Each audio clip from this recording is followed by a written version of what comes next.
Sistem akuntansi manual. Tujuan pembelajaran: mengenali perangkat dan prosedur dalam sistem akuntansi, menjelaskan isi dan fungsi bukti transaksi dan bukti pembukuan, merancang format akun dan daftar akun untuk berbagai jenis perusahaan, menjelaskan dan menjalankan konvensi pencatatan dan aturan debit kredit, melaksanakan perjurnalan dan perakunan transaksi menggunakan akun T untuk menjelaskan pengaruh transaksi.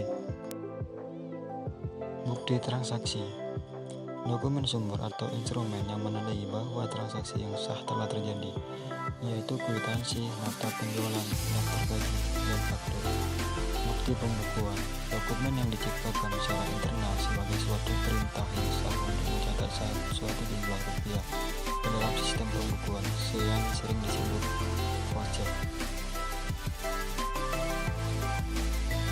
Daftar akun: rancangan keseluruhan akun beserta kodenya yang digunakan dalam perusahaan dimuat dalam buku pedoman akuntansi. Isi dan rincian statement dan laporan internal menentukan banyaknya akun. Untuk kepentingan eksternal, akun yang telah dibahas sampai titik ini sudah memadai. Untuk keperluan internal, format harus disempurnakan.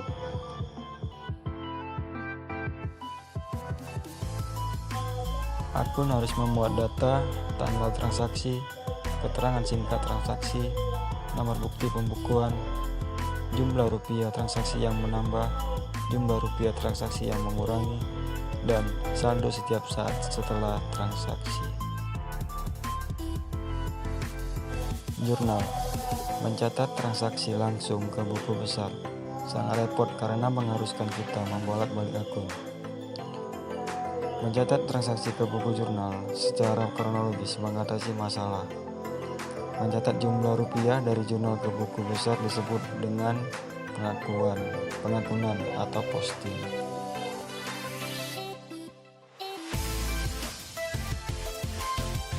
Manfaat jurnal dalam sistem manual yaitu aspek historis, deteksi kesalahan, pembagian kerja, dan pengendalian.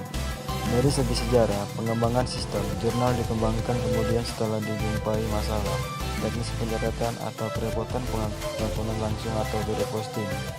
Dalam pelaksanaan praktik, jurnal dibuat dahulu sebelum pengakuan. Selanjutnya, perusahaan dan statement keuangan. Perusahaan yuridis: pembuatan atau kegiatan yang bersifat terus-menerus, terang-terangan atau legal, menyediakan barang atau jasa, dan tujuan laba. Kerjaan versus perusahaan. Kewajiban yuridis yaitu melakukan pembukuan dan mendaftarkan perusahaan.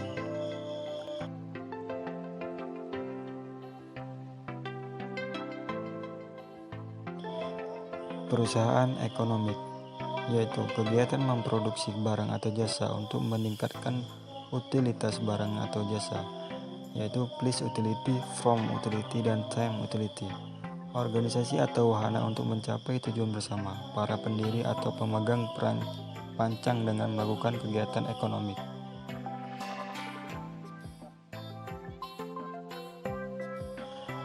Perusahaan konseptual yaitu rekaan atau fiksi hukum yang berfungsi sebagai pusat pengikat hubungan kontrak antara berbagai pihak yang berkepentingan. Agar menjadi fiksi hukum, perusahaan dipersonifikasi sebagai orang atau badan yang berdiri sendiri, bertindak atas namanya sendiri, terpisah dari pemilik. Jenis perusahaan: klasifikasi atas dasar karakteristik kegiatan dalam menyediakan barang atau jasa, yaitu jasa, perdagangan, dan pemanufakturan. Karakteristik perusahaan jasa yaitu tetap berwujudan atau rentability, tetap terpisahan atau inseparability, keanekaragaman atau heterogeneity, dan keterlenyapan yaitu perishability. Perusahaan perdagangan: membeli dan menjual kembali barang tanpa pengolahan lebih lanjut yang cukup berarti. Kegiatan dalam perdagangan pembelian, pemasaran, penganekaragaman, penadaan bagi konsumer, penyimpanan, penyortiran, penseleksian, pengangkutan, penanggung risiko, dan penyediaan informasi pasar. Perusahaan pemanufakturan, yaitu mengkonversi bahan baku menjadi produk jadi melalui proses produksi. Bidang pemanufakturan yaitu ekstraksi, penghilangan, perakitan, kerajinan, perkebunan, peternakan, dan farmasi. Komponen dalam pemanufakturan: material atau raw material, tenaga kerja langsung atau labor, dan overhead. Bentuk perusahaan: klasifikasi atas dasar status hukum perusahaan: perseorangan, persekutuan, perseroan, perseroan terbatas, badan usaha milik negara, koperasi, lembaga sosial masyarakat.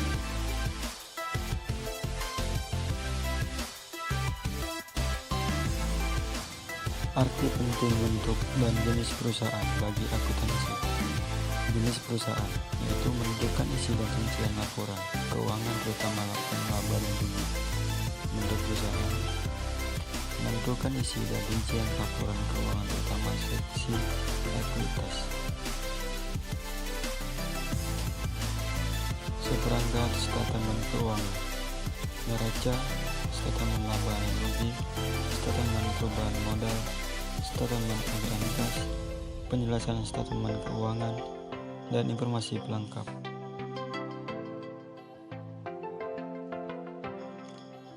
Anatomi statement keuangan: memuat judul yang jelas tentang nama laporan dan waktu pelaporan, memuat elemen-elemen dan pos-pos. Seperangkat statement keuangan harus berkalkulasi. Penulisan angka rupiah mengikuti konvensi tertentu.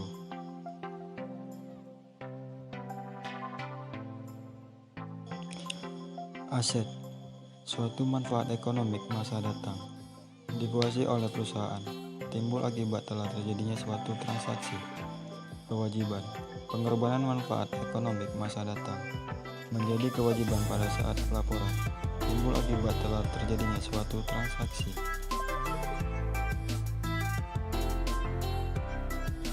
Ekuitas, dari sudut pemilik, hak residual pemilik atas aset setelah dikurangi semua kewajiban.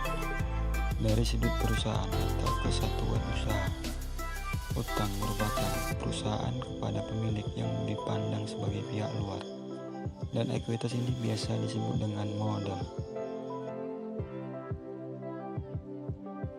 Pendapatan, yaitu aliran masuk sumber ekonomi, kas atau aset lainnya ke dalam perusahaan atau kenaikan aset yang berasal dari penyerahan barang atau jasa sebagai kegiatan utama atau sentral perusahaan. Penyerahan barang atau jasa pada umumnya terjadi karena transaksi penjualan. Biaya, aliran keluar sumber ekonomi, kas atau aset lain dari perusahaan atau timbulnya kewajiban akibat penyerahan barang atau jasa sebagai kegiatan utama atau sentral perusahaan. Keluarnya barang kedagangan akibat penjualan merupakan biaya. Secara salah banyak diterjemahkan menjadi beban. Kesalahan ini harus diluruskan. Utang, yaitu kenaikan aset bersih yang timbul akibat transaksi yang bersifat periferal atau insidental. Rugi, yaitu penurunan aset bersih yang timbul akibat transaksi yang bersifat periferal atau insidental. Istilah ini juga digunakan untuk menunjukkan laba bersih negatif.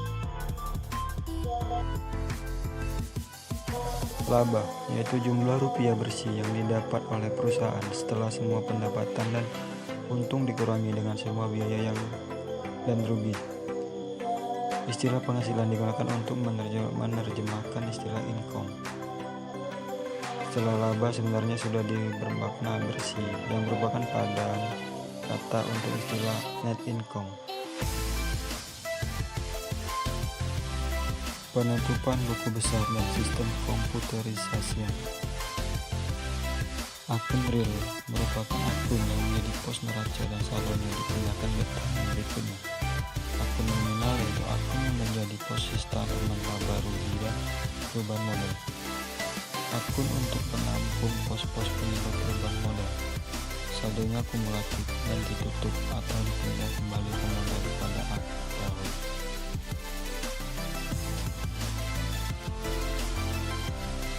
Pengertian penutupan akun: memindah saldo-saldo akun yang memiliki modal dengan jurnal pada akhir tahun, sehingga diperoleh angka modal akhir yang bertujuan untuk menentukan laba atau rugi, memisah pendapat atau biaya antar tahun buku, mendapatkan neraca akhir, memisahkan perangkat pembukuan atau berkas file.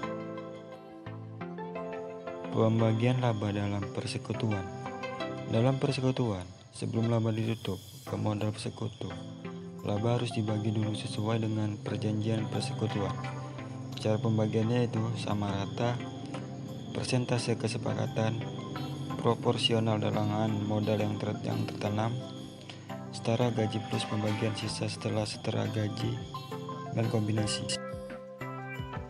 Siklus akuntansi, yaitu serangkaian kegiatan rutin selama 1 tahun. Buku mulai dari pencatatan transaksi sampai penyesuaian kembali. Keunggulan komputer. Dengan sistem akuntansi komputerisasi, langkah yang paling kritis adalah analisis transaksi dan penjurnalan. Keunggulan sistem komputerisasi yaitu kecepatan, ketelitian, dan kapasitas.